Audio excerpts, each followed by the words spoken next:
अस्सलामुअलैकुम प्यारे बच्चों, बृहन मुंबई महानगर पालिका शिक्षण विभाग में मैं Patel Roshan Ara Anwar Hussain MCGM virtual class में आपका इस्तकबाल करती हूँ। तो आइए शुरू करते हैं आज का लेसन। बच्चों, ऑनलाइन एजुकेशन में आप सबका स्वागत है। आज हम हिंदी सुगम भारती इयत्ता 5वीं का दूसरी इकाई पाठ क्रमांक 2 लालची कुत्ता ये पढ़ने वाले हैं। ये एक कविता है, इसके लेखक हैं प्रभाकर भट्ट।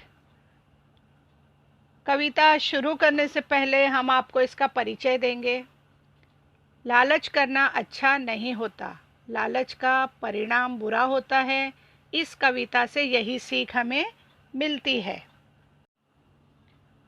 तो बच्चों, हम अब कविता पढ़ेंगे और उसका अर्थ भी समझेंगे। एक कुत्ता जो बहुत लालची भाग चला लेकर रोटी। आप भी हमारे साथ ये पंक्तियां दोहराएंगे। एक कुत्ता जो बहुत लालची भाग चला लेकर रोटी। तो बच्चों, एक कुत्ता है जो बहुत ही लालची है और वो अपने मुंह में रोटी लेकर भाग रहा है। पड़ी रास्ते में उसके एक नदी जो थी छोटी। पड़ी रास्ते में उसके एक नदी बहुत जो थी छोटी। रास्ते में उसे एक नदी पड़ी जो कि बहुत ही छोटी थी, जहाँ से कुत्ते को जाना था। आप चित्र में देख सकते हैं। एक बार फिर पढ़ेंगे। पड़ी रास्ते में उसके एक नदी बहुत जो थी छोटी। आगे, जाने को उस पार नदी के रखा था पतला पटरा। संभल संभल कर चलना पड़ता वरना था पूरा खतरा। तो बच्चों, नदी के उस पार जाने के लिए रास्ते में एक पतला पटरा रखा था। इस पर बहुत संभल संभल कर चलना पड़ता था, वरना क्या होगा? गिर जाने का खतरा होगा। तो इस तरह कुत्ता जो है उसके ऊपर चलने लगा। जाने को उस पार नदी के रखा था पतला पटरा। संभल संभल कर चलना पड़ता वरना था पूरा खतरा। पानी में देखा एक कुत्ता उसके जैसा था जो दिखता। तो बच्चों, चलते चलते कुत्ते की नज़र कहाँ पड़ी? पानी में, जिसमें उसे उसकी परछाई नजर आई और कुत्ते को लगा कि कोई दूसरा कुत्ता जो है वो पानी में है, जो बिल्कुल उस जैसा है और उसके मुंह में भी रोटी है। आप यहाँ देख सकते हैं चित्र में किस तरह कुत्ता जो है पानी में झांक रहा है। पानी में देखा एक कुत्ता उसके जैसा था जो दिखता। उसके जैसी मुंह में रोटी दिख रही थी मोटी मोटी।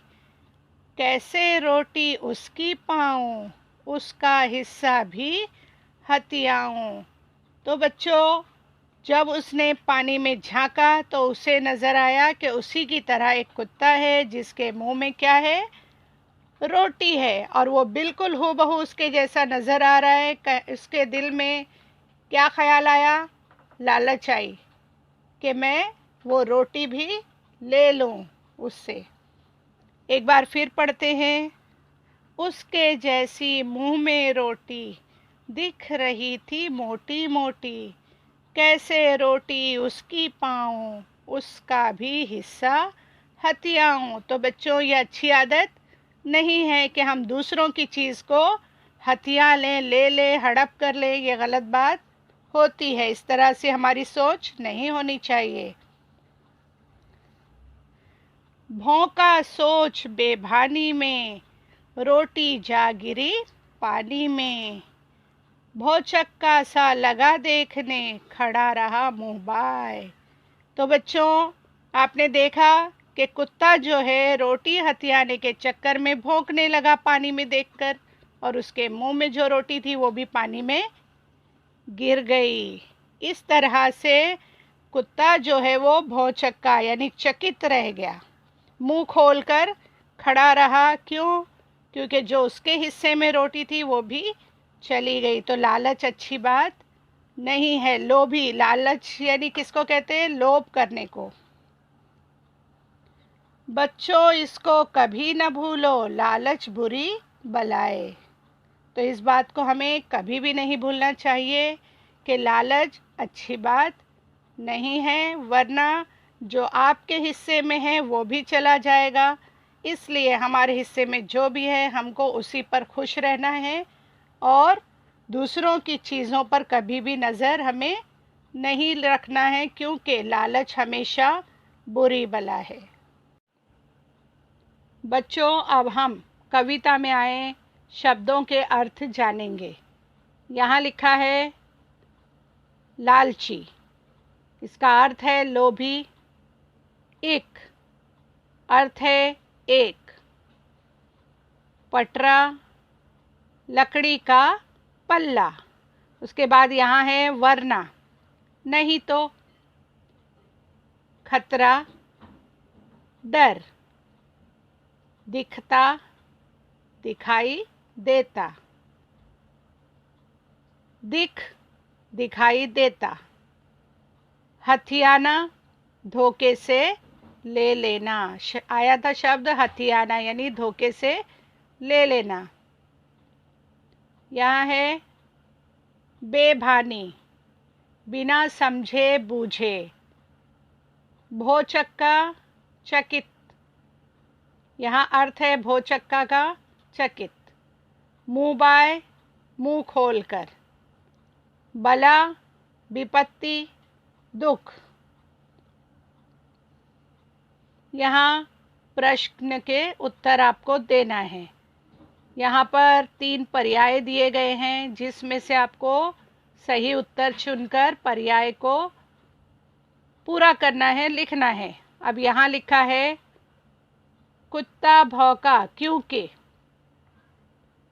वे डर गया था, उसने नदी में खतरा देखा था, वे परछाई वाले कुत्ते की रोटी पाना चाहता था। आप जान गए होंगे कि सही पर्याय कौन सा है, तो आइए देखते हैं। कुत्ता भौंका क्योंकि वो परछाई वाले कुत्ते की रोटी पाना चाहता था, ये उत्तर है हमारा। दूसरा, पटरे पर संभल संभल कर चलना पड़ता था क्योंकि, यहाँ पे 3 पर्याय है। अब आप बताइए, पटरा बीच में कमज़ोर था। दूसरा है पटरा बहुत पतला था।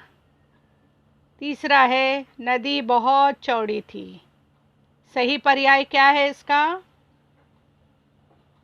पटरा बहुत पतला था।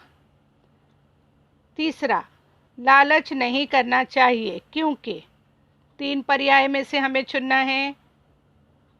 उससे झगड़ा होता है। दूसरा है उम्र कम हो जाती है। वह बहुत बुरी चीज़ है।